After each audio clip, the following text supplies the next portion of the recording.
Yes. Mr. Jobs, you're a bright and influential man. Here it comes. It's sad and clear that on several counts you've discussed, you don't know what you're talking about. I would like, for example, for you to express in clear terms how, say, Java, in any of its incarnations, addresses the ideas embodied in OpenDoc. And when you're finished with that, perhaps you could tell us what you personally have been doing for the last 7 years.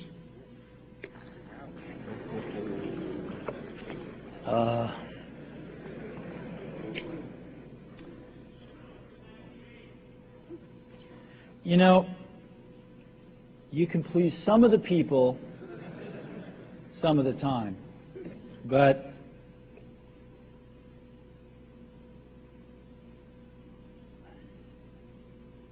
one of the hardest things when you're trying to affect change is that people like this gentleman are right in some areas. I'm sure that there are some things OpenDoc does, probably even more that I'm not familiar with, that nothing else out there does. And I'm sure that you can make some demos, maybe a small commercial app that demonstrates those things. The hardest thing is, how does that fit in to a cohesive, larger vision that's going to allow you to sell $8 billion, $10 billion of product a year? And one of the things I've always found is that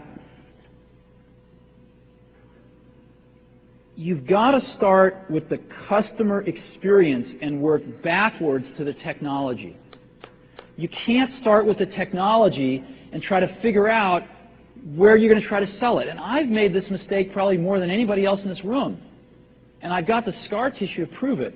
And I know that it's the case.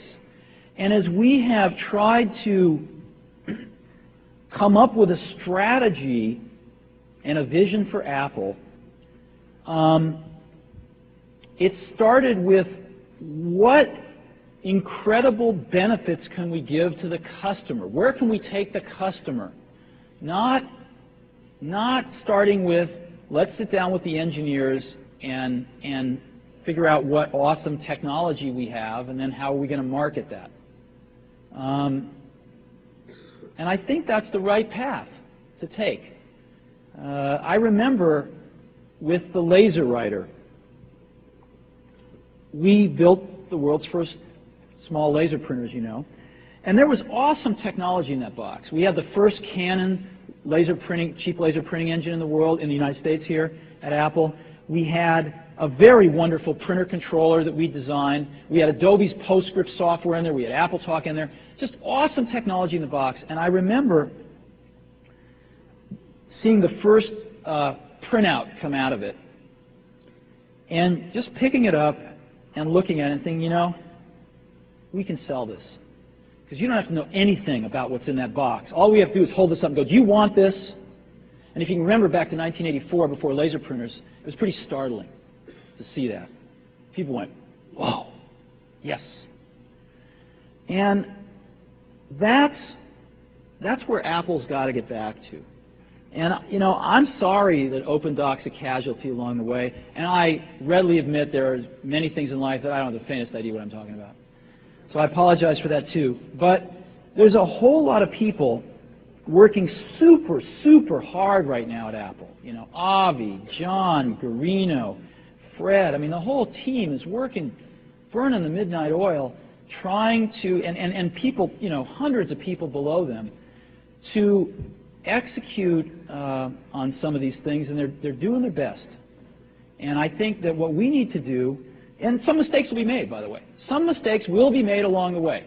That's good, because at least some decisions are being made along the way. And we'll find the mistakes, we'll fix them. And I think what we need to do is support that team going through this very important stage as they work their butts off. They're all getting calls, being offered 3 times as much money to go do this, do that, the valley's hot, and none of them are leaving. And I think we need to support them and see them through this and write some damn good applications to support Apple out in the market. That's my own point of view. Mistakes we made. Some people will be pissed off. Some people will not know what they're talking about. But I think it is so much better than where things were not very long ago. And I think we're going to get there. So I think we've got time for just